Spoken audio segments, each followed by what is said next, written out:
Don Mario Más, novedades en soja y maíz. 20 de marzo, Campo Galeto, Montecristo. Inscríbase en donmario.com.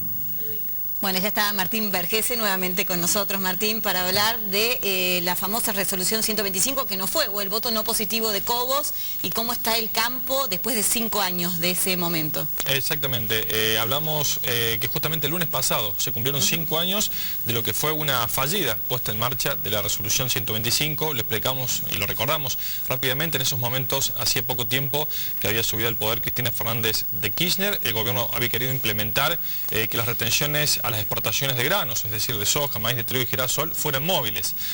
Las retenciones de soja, por dar un ejemplo, estaban en el orden del 35% y lo siguen estando, y el gobierno quería que fueran móviles hasta el 44%. Esto justamente le sacaba rentabilidad al productor en ese momento, y bueno, y se desató un conflicto sin precedentes entre el campo y el gobierno. Recordamos 4 meses de conflicto, con cortes de ruta, con la presión inclusive de Moyano y los camioneros. Bueno, ahora Moyano está al lado de la producción. En 5 años ha cambiado todos. Exacto. Lo que demora en un país, modificando. Sí, lo que demora en un país normal, que pasen 50 años, aquí pasen 5.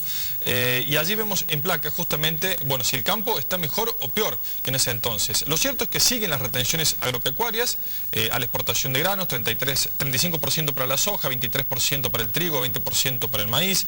A esto se le suma que tenemos una inflación que ya es altísima, 25% el año pasado, un 30% este año. Los precios estuvieron congelados en estos últimos 5 años, tanto para los productores tamberos como para los productores trigueros, y la presión tributaria ha sido récord. A todo esto le sumamos el clima. En estos 5 años hubo fuertes sequías y fuertes inundaciones, así que hubo para todos los gustos.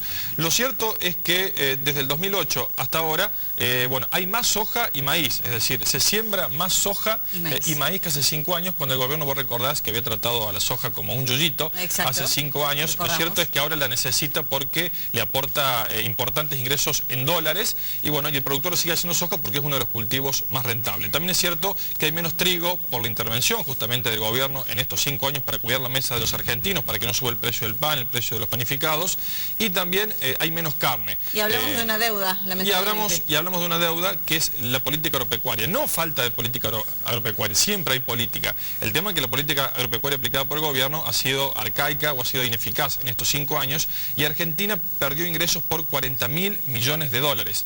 Hoy tenemos que tener una cosecha récord como la tiene Brasil, y no está pasando eso. Por eso decimos que, en conclusión, para los productores agropecuarios, para la gente de campo, bueno, ellos sienten actualmente que están peor que hace 5 años atrás, cuando se intentó implementar la resolución 125. Bueno, no podemos dejar de vincular este momento de la historia en Argentina con la participación de Bergoglio, que jamás dejaba de opinar de ningún tema. Él siempre estaba inmerso en la realidad argentina.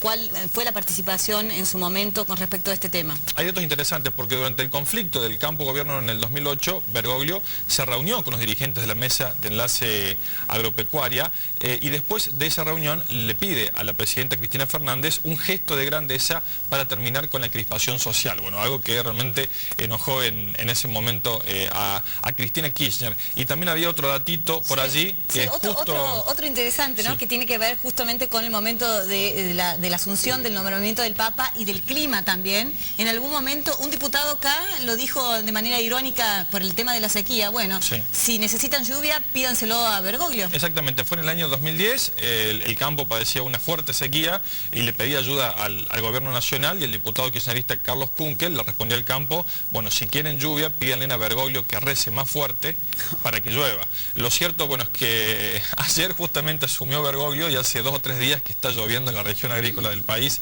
realmente de buena forma. Y algo para recordar también, el vicepresidente Julio Cobos, antes de dar el voto no positivo en el Senado, se reunió con Bergoglio y el episcopado argentino para saber de algún modo, bueno, qué iba a suceder si él decía que sí. Es decir, bueno, ¿en qué se iba a transformar el país? Consulta, entonces. Exactamente, fue un hombre de consulta para el vicepresidente Julio Cobos en un momento realmente importante de nuestro país. Así que las entidades del campo y la gente del interior creo que ha celebrado en todo el país esta designación de Bergoglio como el Papa Francisco. Gracias, Martín. Nos vemos la semana que viene. Vamos. Portal del Interior, 10 años junto a la gente que hace grande el país.